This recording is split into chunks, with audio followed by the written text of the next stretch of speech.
안녕하세요. 김종합의 경제부동산입니다. 구독과 좋아요 부탁드립니다. 코스피 지수가 77포인트나 무려 3.58%나 빠지고 달러는 1218까지 치솟으면서 국내 공공발 악재가 가시화되고 있습니다. 빨리 사태가 해결해야 되는데 사실상 멘붕에 빠지던 모습이며 이번 주가 중대 고비가 될 것으로 보입니다. 금은 연일 폭등하면서 최고가를 향하여 달려가고 있으며 은은 상승, 유가는 하락 중입니다. 서울 집값이 세계 최고의 거품으로 치달은 상황에서 지금 잘못 잡으면 거품 폭탄의 모든 것을 잃을 수도 있으므로 신중해야 합니다. 서울 부동산 거품 폭탄 터진다, 아파트 폭락, 이상 징후, 지금 빚더미회사에서 계속 굴러가고 있는데요. 이제 현미경과 망원경으로 원거리, 근거리를 잘 여러분들이 관망해야 할 것으로 보입니다. 거품이 심해도 너무 심해요. 서울 아파트 거품 세계 1위입니다. 이 세계 1위라는 말은 과장이 아니에요. 사실상 중국의 몇 개 도시 빼놓고는, 군소도시 빼놓고는 세계 1위라고 보시면 돼요. 즉 우리나라 지정학적 여건이라든가 모든 걸 감안했을 때 주가는 세계 꼴찌 수준인데 집값은 세계 1위다? 지금 제가 이렇게 말씀드리는 거예요. 여러분들 가볍게 여기시면 안 돼요. 계속 올라가요. 몇 달이 지금 중요한 게 아니잖아요. 어차피 집은 10년 사이클 움직이는데 여러분들 집 잡은 상태에서 떨어지면 못 팔아요. 그러면 10년 지나가는 거고요. 폭락하는 거예요. 서울 아파트 거품, 서울 PIR 규모 중국을 제외하고 세계 1위입니다. 서울 부채 규모는요, 미국 금융위기 때 직전 수준 거의 95%를 넘겼습니다. 서울 부채 증가율도 그 속도가 세계 2위입니다. 코스피에 비하여 무려 부동산은 3배 이상이나 높은 거품을 지니고 있습니다. 한국 부동산 빼고 모든 경제 여건이 다 안 좋아요. 집값만 좋습니다. 중국 00019 글로벌 경제를 악화시키고 뭐 중국의 문제가 아니라고 했죠. 우리나라 심각합니다. 이게 새로운 변수로 지금 도약을 하고 있어요. 지금 서울 아파트 거품 아주 위험한 상황입니다. 부동산 상투 잡으면 인생 파탄 난다. 여러분들 파산 당할 수도 있어요. 자, 여기 보시면 9억짜리가 서울 중위권 아파트입니다. 어떤 분이 이제 자본금 5억 그리고 대출 뭐 담보대출뿐만 아니라 신용대출까지 해서 영끌이라고 하죠. 영혼까지 끌어모아서 이제 4억 해서 어렵게 잡았다고 보자고요. 이게 오르면 별로 안 올라갈 것 같은데 떨어지면 5억까지 추락할 수가 있어요. 충분히. 뭐 5억이라는 숫자가 꼭 정해진 건 아니지만 서울 중위권 가격이 그러면 이제 5억이나 떨어져 가지고 자본금이 이전에 5억이나 있었던 게 확 줄어들게 되죠. 여러분들 대출 4억이면 이제 자본금 얼마 남아요? 1억이 남은 거예요. 1억. 내 자본금 5억에서 1억이 남아가지고 다 날아가 버린 거죠. 왜? 집값이 4억이나 떨어졌으니까. 자, 그리고 밑에 이번에 경기도 중위권 가격 자본금 지금 3억이네요. 대출은 2억, 그래서 5억. 자, 이게 3억으로 떨어질 가능성이 높아요. 그러면 경기 중위권 가격 자본금, 자기 자본금이 3억이었는데 이제 어떻게 되겠습니까? 2억이 떨어졌으면 이제 1억으로 줄겠죠? 대출은 2억 그대로. 그래서 2억이나 무려 손실을 본다. 자, 2013년 이제 서울 같은 경우 9억이 5억이 되면 2013년 지금 4.5억이 9억으로 됐다는 걸 항상 잊으면 안 돼요. 그렇게 폭등을 한 거예요. 대출 없이 9억 아파트 살 수 있는 절호의 기회. 만약 집값이 이렇게 추락을 한다면 대출 없이도 살 수 있는 걸 지금은 무려 4억이나 대출을 받고 샀잖아요. 상투장에 잡으면 4억 떨어져서 자본금이 1억으로 줄어 파산. 당연하죠. 지금 4억 떨어지면요 자본금이 5억이 1억으로 줄어들어 버리는 거예요. 그나마 안 팔면 어떻게 버티는데 또 불안하니까 멘붕으로 파는 사람이 있어요. 그러면 거지 되는 거죠. 다음 상승장 기다려도요 이자 기간이 길어집니다. 경기도도 마찬가지예요. 2013년 2.5억짜리가 지금 5억으로 2배나 폭등한 상태.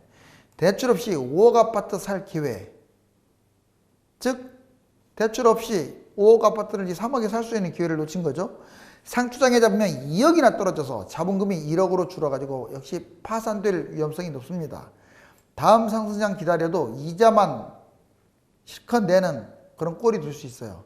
즉 다른 사람들 따라다니다가 얼마나 피박살이 나는지 알 수가 있겠죠. 무주택이나 1주택자 내 집 마련 그나마 이 시점에서 나는 꼭 잡아야 하겠다 하는 분들은 이거 잘 보세요. 실수요자, 소액 투자자, 그리고 여유자금, 대출을 최소한 선에서 잡아야 합니다.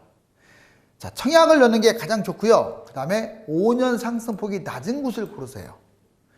500세대 이상의 반드시 아파트로만 잡아야 합니다. 다른 것들 싸다고 해서 잡으면 더 난리나요. 500세대 이상이 좋습니다. 역세권 도보 10분 이내, 그리고 강남이나 서울 접근성이 강한 곳 또는 인접지역, 특히 강남에 가까운 곳들이 유리하다고 했죠. 자, 지금 추천한다면 인천, 경기도, 서울 외곽 저평가 지역 중에서 약 2에서 5억 정도가 긍정적입니다. 물론 이 5억짜리도 막 3억부터 또는 2억부터 5억이 올라와 있다면 이건 아니죠. 여튼 이 사이의 금액을 잡게 되면 그렇게 망할 염려는 없어요. 여러분들이 조심해야 할 점은 7억, 8억, 9억, 10억, 11억 또는 서울 같은 경우 17억, 18억, 19억 빚을 내서 투자하시는 분들이에요. 고가 아파트 잡으면은 반드시 망하게 돼 있어요. 수도권 기간별 투자 전략을 한번 알아볼까요? 자, 수도권 기간별. 여러분들 지금 잡을 분들은 아까 말씀드렸잖아요. 경기도라든가 인천, 아직도 인천 이제 올라가기 막 시작하는데 괜찮은 것들 꽤 많습니다. 특히 저가 아파트. 저평가 2에서 5억 사이를 잡아라. 자, 그런데 이거보다는 이제 서울로 잡는다면 기다려야 돼요. 2단계 총선 이후를 한번 관망할 필요가 있습니다. 지금 경제 여건도 좋지 않잖아요. 여러분들 뭐 때문에 경제 여건이 지금 더 심각한 거 아시죠? 이게 어떻게 진행될지 정말 변수가 많습니다. 그러면 부동산 난리 납니다. 만약에 정말 우리가 기대하고 우리가 정말 바라지 않는 일들이 현실화된다면 부동산은 난리 난다고 분명히 말씀드렸어요. 왜? 거품이 심하기 때문에. 부동산 흐름을 판단하고 서울, 경기도의 이제 급매를 보면서 이때는 또 정부의 추가 대책도 보라고 했죠. 자, 3단계가 저는 여러분들한테 추천해주고 싶어요. 특히 서울이라든가 강남권 잡을 분들은 3단계. 2단계에서 잡는다면 아주 급매 중심으로. 자, 3단계는 1에서 4년 몇 년 하락할지는 몰라요. 바닥장 매수하시라고요. 집값 하락 지속적으로 계속 관망하면서 나름대로 여건에 맞게끔 매수 약 20에서 40% 급매가 나올 수 있습니다. 지금 떨어진 거 없어요. 자, 이런 말 너무 거기에 현혹되지 마시라고요. 부동산 이모저 헤드라인 뉴스를 모아봤습니다. 서울은 사실상 거래 허가제, 이게 매매 허가제, 거래 허가제 한 거나 다름없다. 3억 원 이상 주택 매입 시 자금 출처를 소명해야 하기 때문에 부동산 특사경, 온라인 부동산 카페, 강사 등 수사 대상을 한답니다. 특히 투기꾼들 좀 확 잡았으면 좋겠어요. 내릴까 말까 2주열 기준금리 1% 트릴레마에 지금 쌓였다. 자, 20 대책 이후에 분양시장 키워드 수도권 비규제지역 대단지로 몰려들고 있다. 수원, 의왕, 안양, 조정지역 뒤에 매수 문의가 뚝 떨어졌답니다. IMF 파산 후에 2천만 원을 30억 원으로 만든 52세 직장인이 있답니다. 자, 부동산 투자해갖고 2천만 원으로 30억, 이거 자랑할 거 아니죠. 투기해서 돈 번 거잖아요. 이제 우리가 오를 차례. 수용성 규제하자. 구리 남양주 호가 정말 많이 뛰고 있습니다. 지금 구리 남양주 여기 빨리 정부가 좀 잡아야 하는데, 자, 부동산 졸속 대책으로 역시 안산, 시흥, 김포, 인천 풍선 효과 계속 올라가고 있어요. 다행히 최근에 000 사태로 조금 이제 줄어들 것으로 판단이 됩니다. 12.16 약발 뚜렷한 강남 4구 매매가 하락 본격화됐어요. 강남은 지금 추락합니다. 아비 교환이에요. 강남 집값 좀 떨어지니 큰손 외진이 터졌다. 자, 머니투데이가 좀 바람을 넣고 있는데 지금 큰손이 산 건 아니겠죠. 외진들이 멋모르고 지금 막 매수하는 거예요. 노도강, 마용성, 강남 4구 지금 흐름 보면 12월 23일부터 2월 17일 떨어졌다가 지금 노원구는 올라가고 있는데 지금 나머지 곳은 조금씩 다시 떨어지고 있어요. 즉 서울 변방 지역이 전반적으로 이게 0인데 0에서 크게 떨어지지 않고 여기서 지금 올라갔다가 조금 조정 중이다.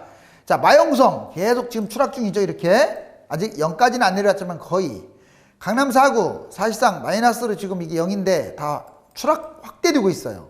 강남사구 확대가 되면 될수록 마형성 따라가고 결국은 변방지역 따라가고 경기도 따라가게 돼 있거든요. 수원과 용인 거래량과 외진 매입 증가.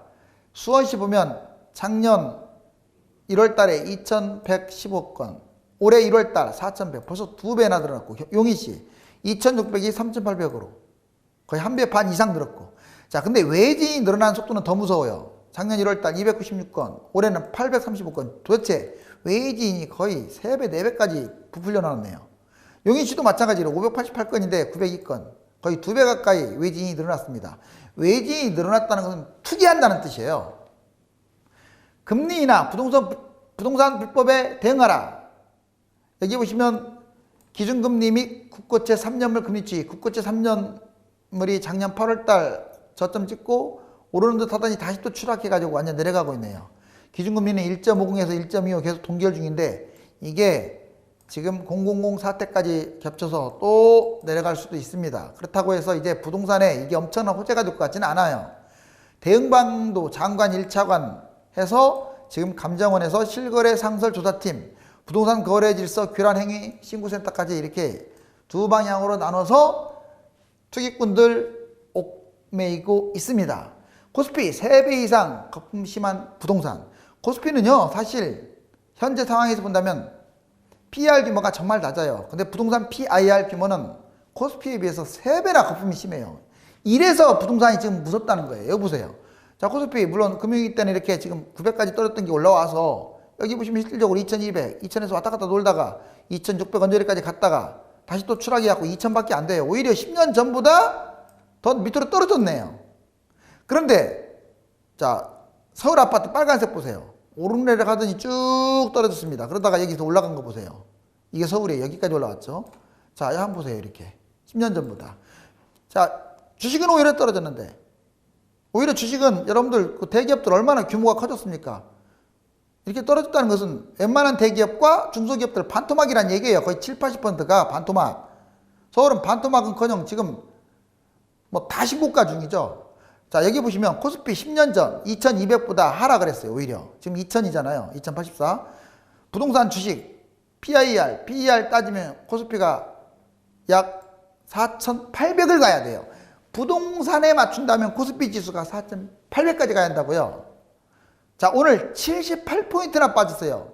무려 마이너스 3.61%. 아직 종가는 아니지만 거의 근사치입니다. 그리고 2020년 2월 서울 아파트는 7년 연속, 지금도 서울 평균치는 빠진 건 아니잖아요. 7년 연속 지금 상승 중인데 부동산 주식 PIR, PR 따지면 서울 주식권 가격은 5억이 맞아요. 5억이. 반토막 나야 지금 코스피 상하고 일치한다. 코스피가 더 뛰든 부동산이 폭락을 하든 둘 중에 하나가 돼야 정상이다. 미국 부동산 거품 분기 한번 볼까요? 이게 기준금리인데 실적으로 이 노란 거 보세요. 기준금리 조금 멈칫하더니 폭락을 했습니다. 여기가 미국발 금융위기 때예요. 이렇게 여기는 아시아 닷컴 버블 때, 카드 대란 닷컴 버블 때. 자, 우리나라 코스피 지수 여기 보시면 역시 미국발 금융위기 때 확 떨어지죠. 그러니까 최고 금리 때 위험했어요. 이렇게 폭락했는데 이번엔 다행히 선제 대응을 했습니다. 미국도 선제 대응을 해서 낮았고 우리나라도 낮아졌는데, 자, 금리가 이렇게 낮아졌다고 해서 지금 안심하면 안 돼요. 일본 거품 분기 보세요. 실질적으로 1990년 이때쯤에서 소강 상태였다가 갑자기 추락을 해서 지금도 회복을 못했어요. 미일 기준금리 인상 완료 후에 1년간 거래 급감하다가 결국은 부동산 거품이 길게 이렇게 장기간 분기한다. 실질적으로 지난번 보여줬던 자료 보시면 일본 이 고점 100 이상에서 지금 30%대로 확, 그것도 주거용 이게 폭락을 했고요. 자, 이게 일본 지도예요. 일본 그래프 보세요. 부동산 그래프. 이제 조금 올라가네요. 이게 지금 1993년이고 2021년이니까 거의 30년 전이잖아요. 자, 그런데 보시면 뭐 올라간 게 없잖아요. 근데 우리나라 보세요. 이거 서울 뛴 거 보세요. 서울. 아주 일본 보니까 얼마나 거품이 심한지 알겠죠? 자, 이거 일본 1991년에 무너졌고, 자, 미국 2007년에 무너졌고, 우리나라 무너진 적이 없어요. 지금 또 올라갔잖아, 이렇게. 주요 도시의 PIR, 지금 소득 대비 한번 보시면 베이징이 여기에요. 지금 앞쪽으로 높고 그다음 서울입니다. 이게 두 번째 높죠. 나머지 여러분들 런던 높다고 하는데 소득 대비 우리나라보다 낮아요. 자, 이거 소득 다 제껴버리고요. 제일 거품이 심한 곳이 홍콩이고요. 우리나라는 세계 4위입니다. 세상에 싱가포르, 홍콩 도시국가 빼고 약 5천만 원도 평당 돌파하고, 미국이 GDP 대비 옛날에 그 서프라이브 기준으로 때 96.81대 분기됐어요. 가계부채가 GDP 대비. 우리나라 지금 현재 여기 보시니까 2019년 1사분기 보니까 94.8. 자, 거의 똑같네요. 그죠? 거기다 우리나라만의 어떤 전세제도 또는 개인 빚이 더 많아요. 그러면 실질적으로 미국보다 더 위험하다는 상황인데, 지금 금융위기 안 터지는 것도 이거 신기할 정도인 거예요. 가계 신용 추이 보세요. 지금 1500조에서 계속 올라가가지고 작년 3분기 기준 1572조나 지금 빚이 있고, 자영업자 3중고 임대료 올라가지, 인건비 올라가지, 원자재값 뛰지, 80%가 5년 이내에 폐업한답니다. 우리나라가 또 자영업자 비율이 세계적으로 상당히 높아요. 거의 30%에 육박해요. 자, 정말 위험한 고개를 하고 있습니다. 부동산 거품 터질까봐 아주 위태로운 고개. 여러분들도 이 위태로운 떨어지면 죽는 이 고개를 하고 싶습니까? 서울 1기 신도시 택지지구 집값 거품이 지나치게 높기 때문에 상투에 매수하면 인생이 파탄날 수도 있으므로 신중해야 합니다. 000 확진자가 1,000명은 넘어설 것으로 유력하며 신천지 검사자들을 염두하면 아마 상당수 더 늘어날 것으로 보이는데, 시국도 어수선하여 집값에 부정적인 영향을 미칠 테니까 또 조심해야 하겠습니다.